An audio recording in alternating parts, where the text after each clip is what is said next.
And my name is Artsem Prashkovich, and today I'm first presenter. And I will talk about the latest and greatest technologies and features, Sitecore technologies and features, and how we have used them on the real project. So let me start with short introduction of myself. I have more than 11 years of programming experience, and since April 2012, I've been working with Brimit, and I have more than 9 years Sitecore experience. Currently, I'm Sitecore Technology MVP, and so yeah, I'm from Minsk, Belarus.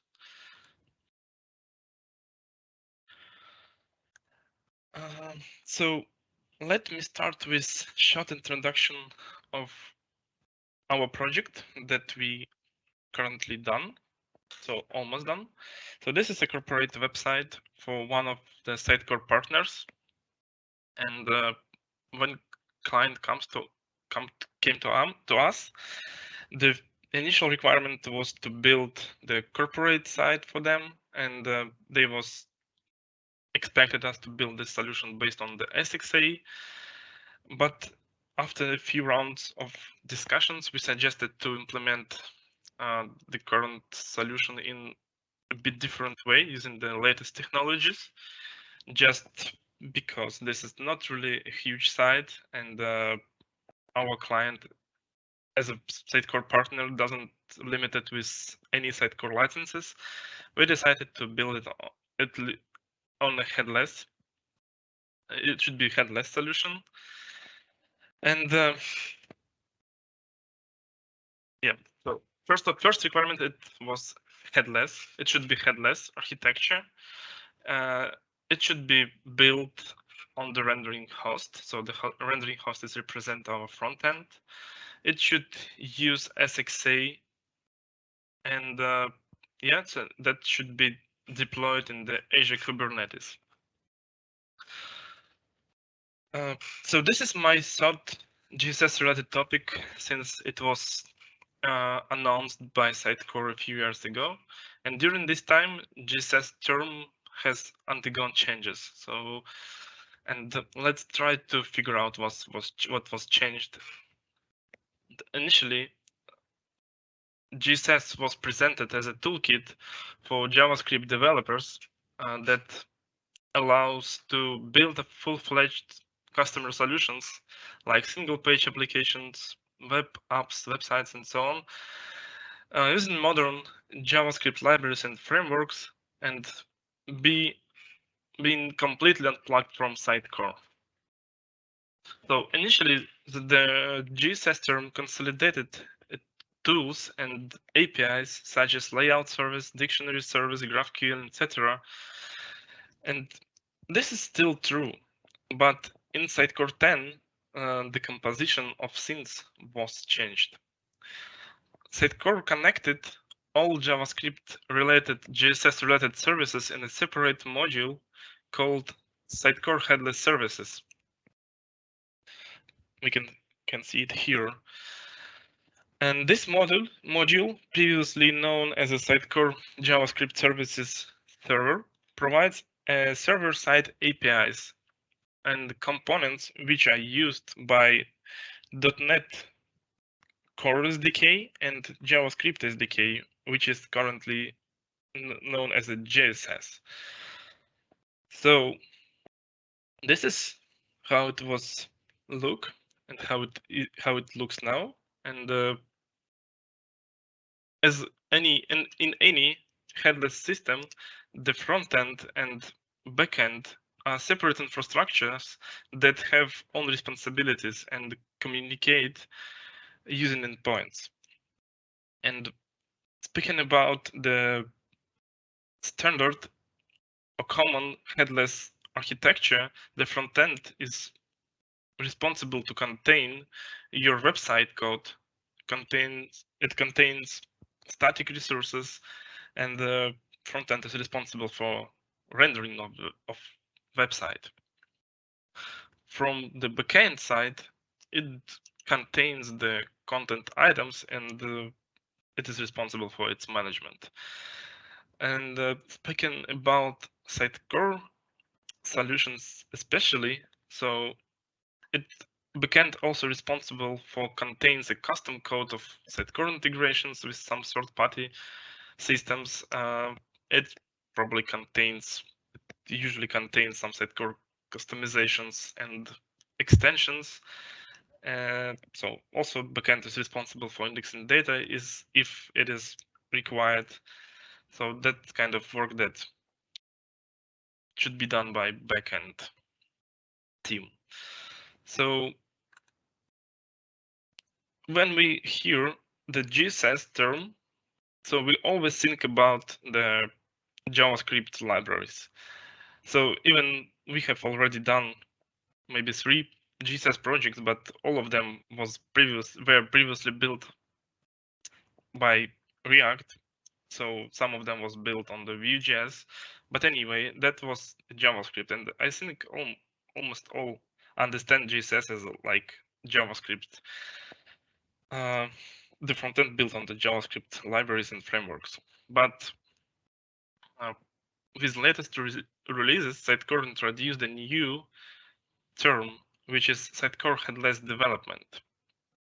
And Sitecore Headless Development splits a Sitecore project up into Sitecore Instance and separate rendering hosts. So what is the Sitecore Headless Development? And this is not really a technology that kind of approach how to build the headless solutions and websites. So Sitecore Headless Development is based on a rendering host on the front-end side and Sitecore instance on the back-end side. And this decoupling of logic domains makes Sitecore solution easy to develop, maintain, scale, and upgrade. So if we will look at the diagram, we can see that Sitecore is on top of the image. So Sitecore has the headless services, which is the APIs such as layout service, dictionary service, and other stuff that we use with JSS.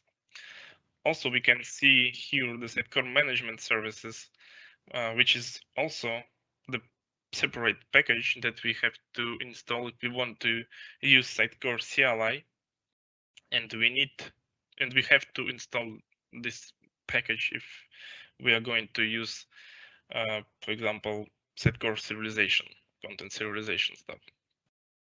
So, but this is kind of development feature that we need to use during the development. So we can see like a developer works with Visual Studio, obviously, and the solution is built on the ASP.NET Rendering SDK, and we have a rendering host, which is a separate rendering, separate web server, and the developer or even CI/CD processes deploy the code into the rendering host, and when some visitor goes to the website, the rendering host make a request to the layout service or in the headless services. And when it get a response from the Sitecore, it renders the content and returns it to the visitor again. So from the content editor point of view, so nothing changed. So Sitecore still works as is. We have a Sitecore Launchpad, Sitecore Desktop, and nothing changed from this side.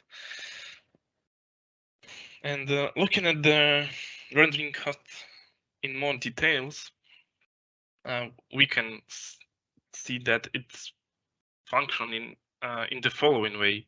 The visitor sends a request to the web server, which activates the rendering host web application. And layout service client, which is a part of rendering SDK, sends the relevant request or fetches the relevant content and personal presentation data from the Sitecore instance, from the Headless Services. And when the layout service client passes the data model to the rendering engine, so then, so we get the data with the data model, then rendering engine proceed the rendering and return to the visitor again. So that's about the rendering host in theory. So then I will show you during the demo how we have used it and how it looks from the technical point of view. So a few words about SXA and JSS and rendering host together. So at this time, the rendering SDK does not support a Sitecore experience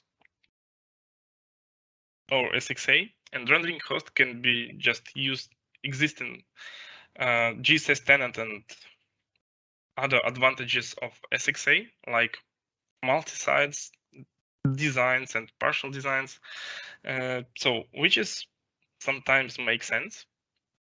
So for sure, we cannot use the components provided by SXA, but in the same time, we can easily manage our sites. We can use the partial designs, partial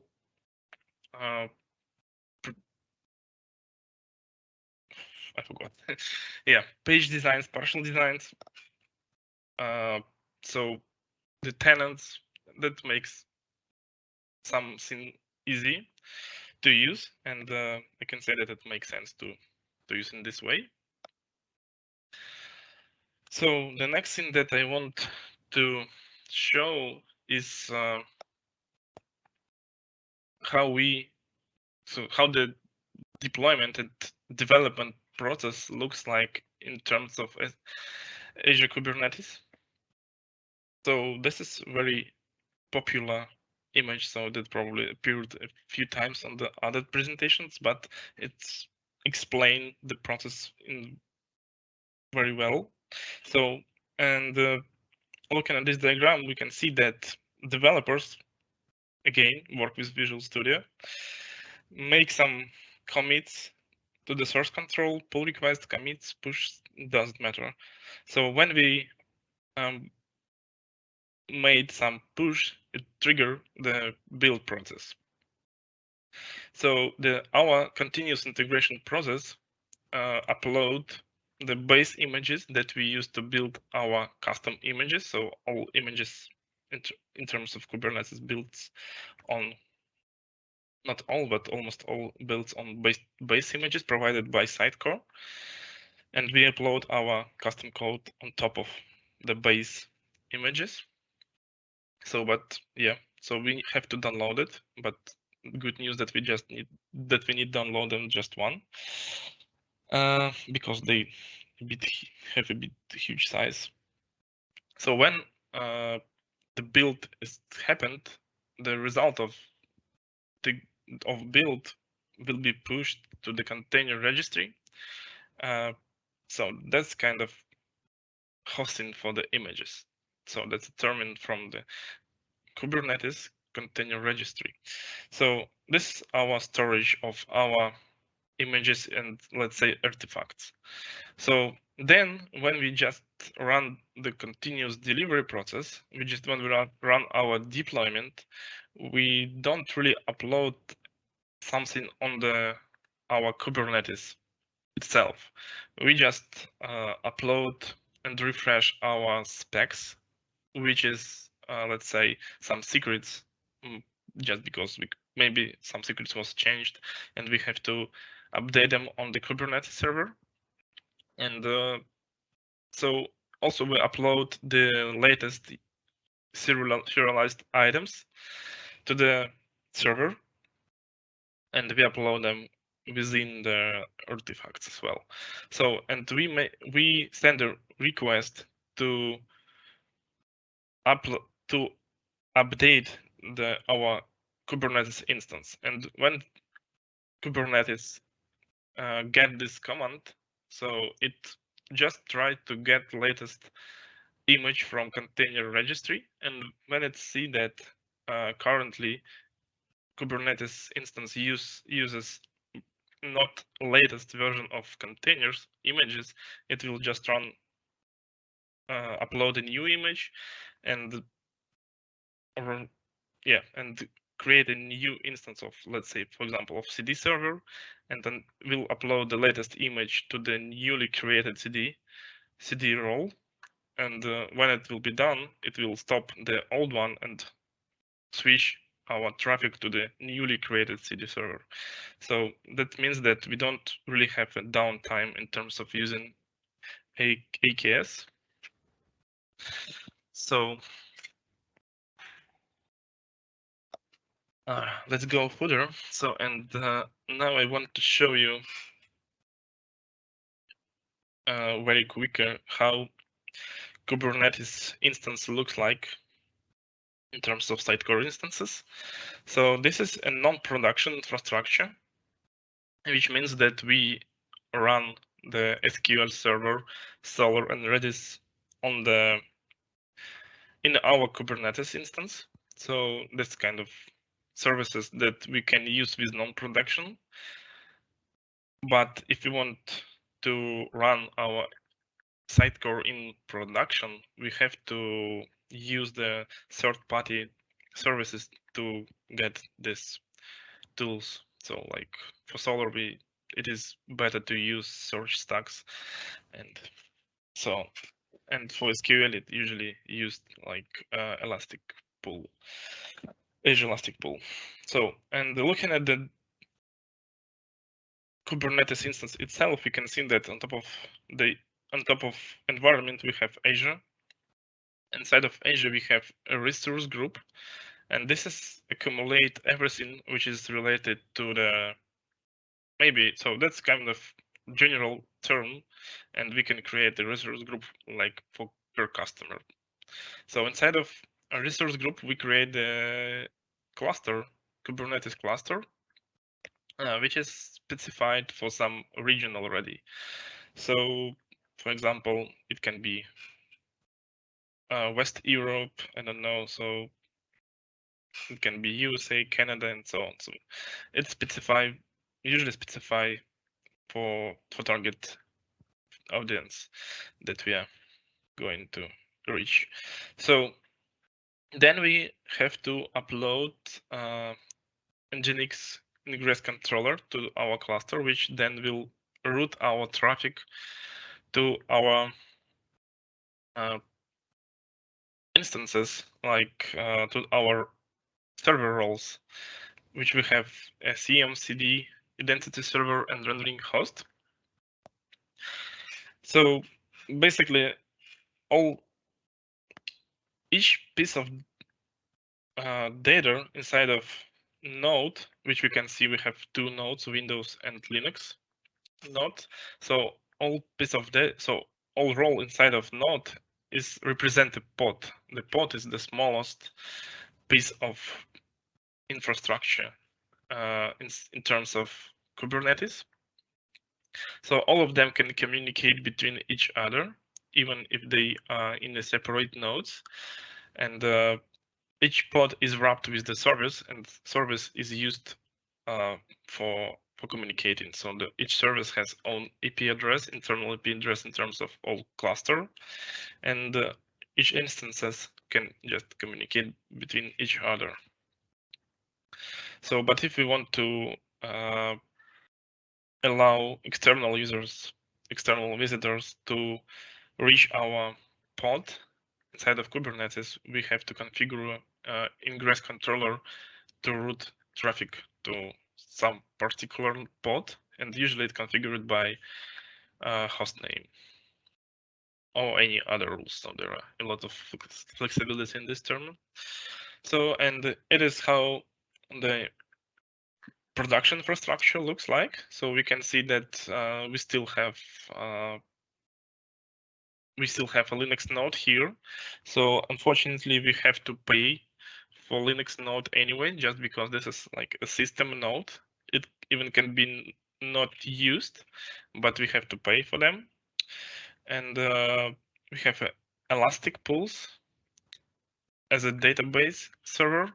We have Redis and Solr, which is search stacks for production. So we can, for example, in this case, if we have like empty Linux node, we can put rendering host in the Linux node, and so that's also an option if you want to balance our resources. So this is how our infrastructure looks in terms of Kubernetes. So that's very simple and initial infrastructure. We don't have any scalable environment in the Kubernetes. That's a default setup. So this is a default XP1 setup. Let's make this is important. So and now this is demo time. I will show you how our environment looks from the solution point of view.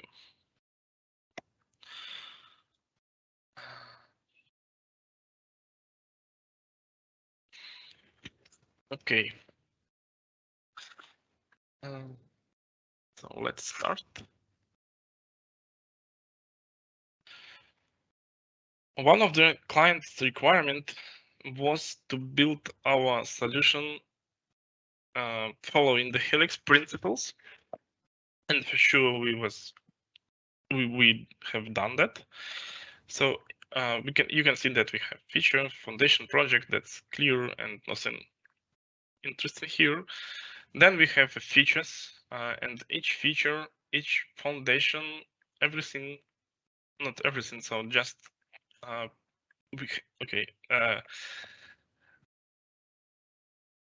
the scenes that required some rendering part, so have two projects. We can see that we have a platform and we have a rendering project, which is representing a rendering host, and it is ASP.NET Core project.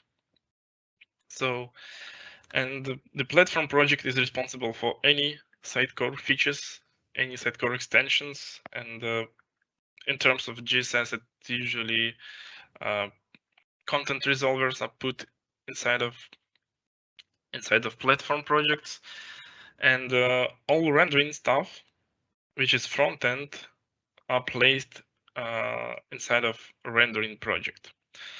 So all of them are combined finally on the main project, which is for our site. So the project layer, and for the rendering, we have like a main project with startup item, which combines all features, all views in the same bundle. So and when we run our project in Docker, which we actually use, so in development mode, there are a watcher run for rendering projects, and even when you make any changes on any rendering projects, you don't need to build anything. It will happen automatically. When you just update your any view, it will almost immediately appear on the website. So not immediately, usually it takes a few minutes to rebuild and upload the changes in the Docker. But you don't need to think about how to build, how to deploy, and yeah. So in terms of Docker, it makes things faster. So each rendering project has own views. So how usually the development process looks like? So we define the component inside core, which is very similar with the component that we define with working with React, JSS project, and so on. Let me show just an example.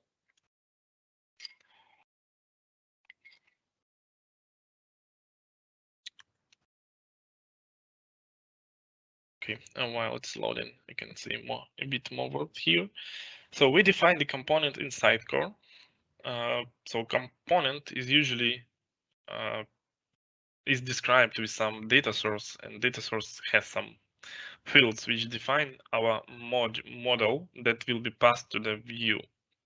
So we can extend the model with some custom content resolvers on the backend side.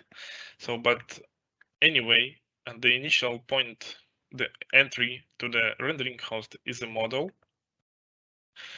We can see that each component has model, and so this is how the very easy model looks like. So there is the types that provided by rendering Sitecore Rendering SDK, and if we want to use Experience Editor, we have to use those types of fields. So basically, this is just a text field. There is also an image reference field. So that's probably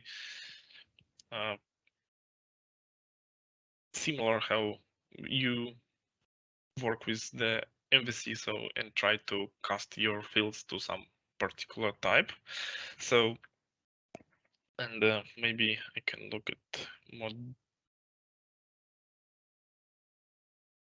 difficult, but there is no any difficult models. So, and when you create a module, so it should be passed to the view, and but we have to say Sitecore or rendering host which model should be passed to the particular view.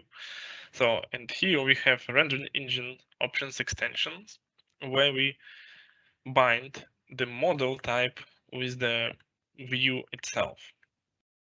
So then we have a view which is very similar with the partial view in standard MVC applications, and we still have some predefined types of fields that we have to use in case of supporting the experience editor. We have kind of Sitecore context where we can define is it editing mode or not, but in this case the Sitecore context is represents the context JSON that comes with the layout service. But we can still extend it with custom fields. So, and we also can just render it as just a string. And that's all when we want to build a simple component without any custom logic on the front end. That's only need to create a model, create a view, and register this model and view inside of engine option extensions. So in case when some logic is required on the front end side, we can build it in a bit different way.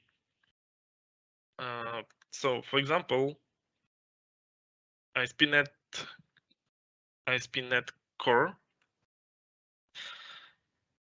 has the view components defined. So the view components is kind of .NET stuff. This is not a Sitecore part.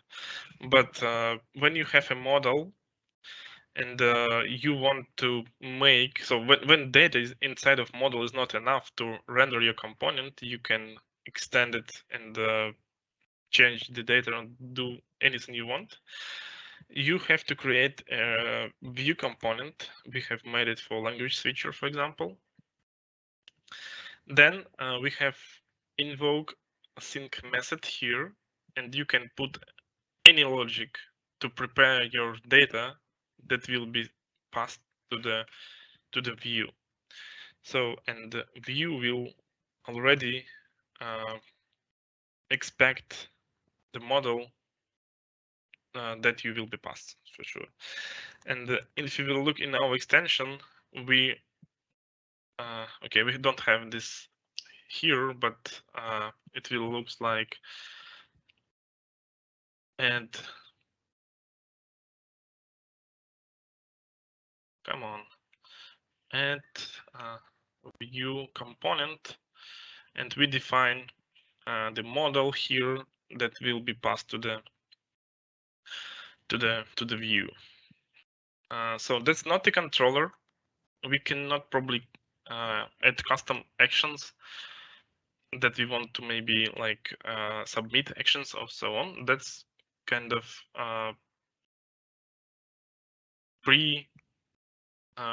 but this kind of middleware, we can change our model before it will be sent to the view.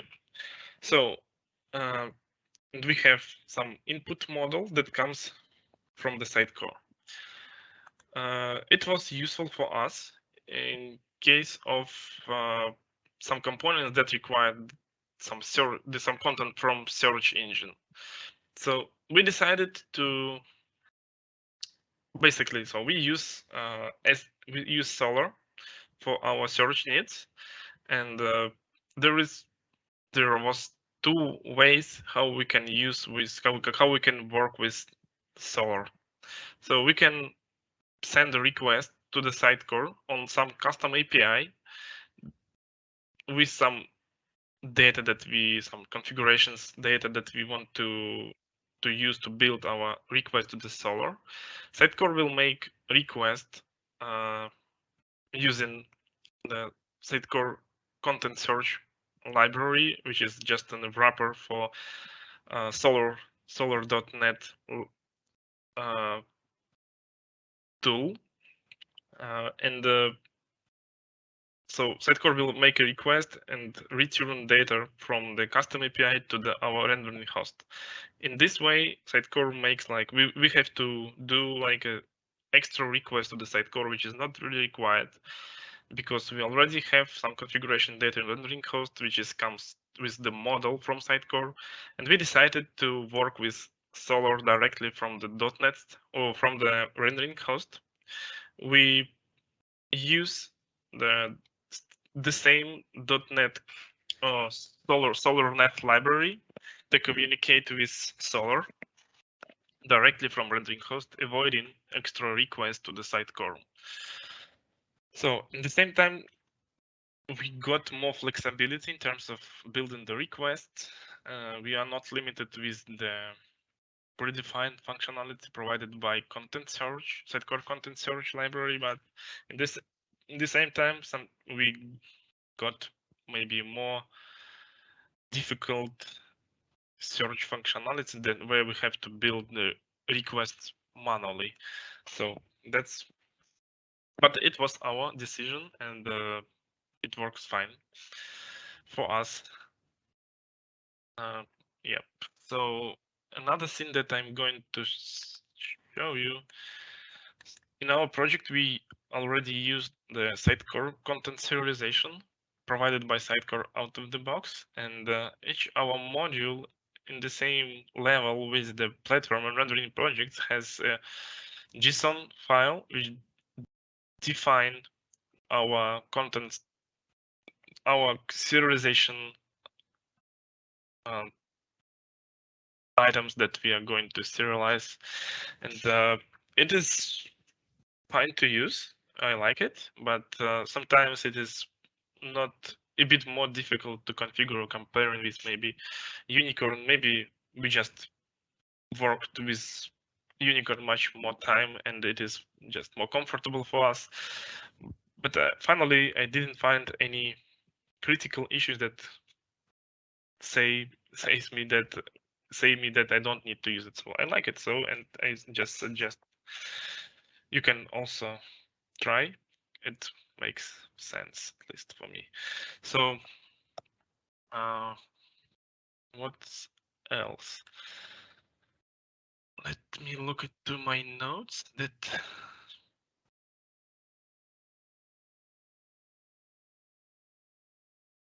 One more thing that I wanted to mention is that rendering host out of the box doesn't have any client to work with dictionary service provided by JSS. If you want to use some labels or other dictionary stuff and advantages, we need to build some wrapper for this API on our headless services. So we had done that. So we use the JSS dictionary service to get our site dictionaries, and then we are rendering them on our views. So seems like I can switch to the file system and show you how our Kubernetes is configured. So the Docker and Kubernetes both use the images to run our website, to our solution, but they work in a bit different way. For example, when we build our solution locally in a Docker, everything is run inside of Docker, as well as SQL Server, Solr, and we have if we will look at the Docker Compose file, which defines our environment, we can see that we have like SQL Server here, and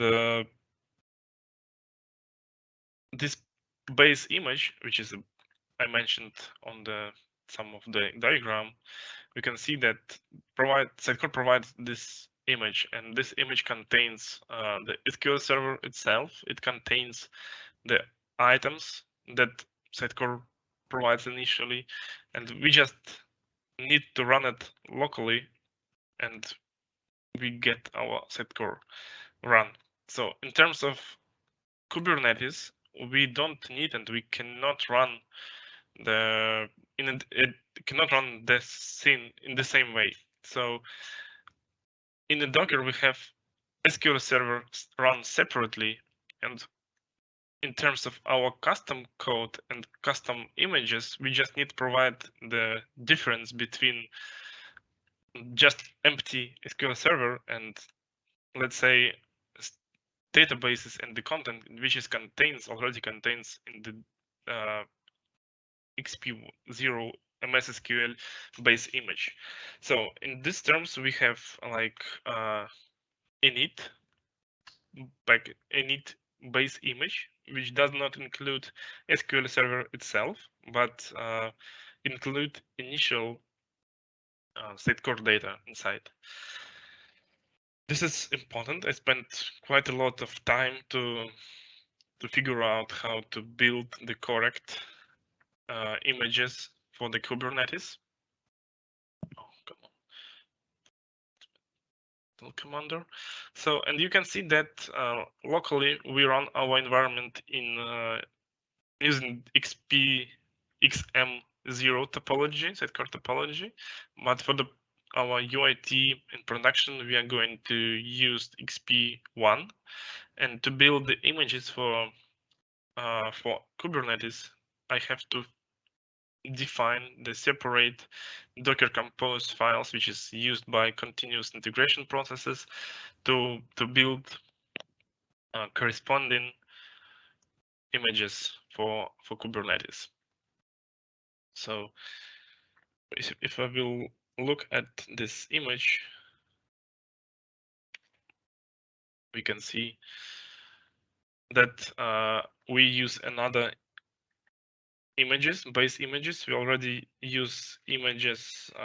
Sorry, this I cannot show you just because this is just the custom images that we built on top of Sitecore. But anyway, so we need to understand that sometimes we have to build a separate Docker Compose process for our environment, even maybe separately for production, for UIT, and for QA. But it is pretty flexible. And in terms of Kubernetes, we have some YAML files, and which is used to define our pods or even deployments. So in the diagram that I show you on the beginning of the presentation, we can see that all this scene is defined a pod, but the pod is a result of execution of develop. of deployment. Deployment is, we can see that we define the deployment. Deployment is used to create pods. We deploy deployment to the Kubernetes, and it even immediately when the deployment comes to the Kubernetes, it create the pod. And pod in our case is our Sitecore roles. Each Sitecore roles is equal to Sitecore roles. So, and also deployment is responsible to recreate the pods in case of any issues with that. So we define some health check stuff for our pods, and when at least one of the health check is not passed, so the deployment will try to recreate the pods against and against. So this is about our pods. So one more thing probably that I want to show you, this is a secret. So for example, we don't store the secrets in our repository. We just keep tokens here, and we replace these tokens with the actual data during the deployment. And it is why we have to upload the secrets during the continuous delivery process to the Kubernetes against, just because it may change in the Azure and the replaced data will be different. Also, we have certificates here that we define for our host names. We have ingress configuration. Ingress configuration which is used as a load balancing, and in this case we can see that we define that one of the host name will be, when request comes to the, let's say, to the CD server, the ingress controller will route this request to the service name, to the CD service. And service is a wrapper for pod, as I said previously. So each pod has a service to be able to communicate with. So, and yeah, we can see that ingress can just route us on for our instances, rendering host, identity server, CM, and CD. And here we define the certificate that will be used for the following domains and host names. And we can separate it if our domains are different, or each domain requires different host name, we can specify it here as well. So seems I've done. So probably I show you everything I wanted, and our time is over as well.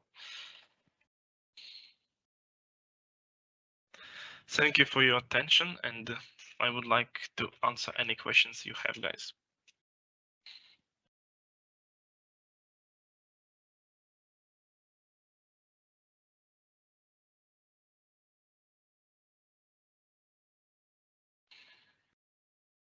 Any questions? No?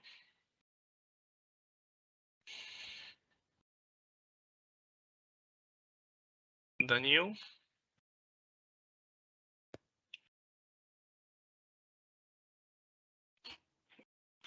Yeah. Okay, so then thank you again, and see you later.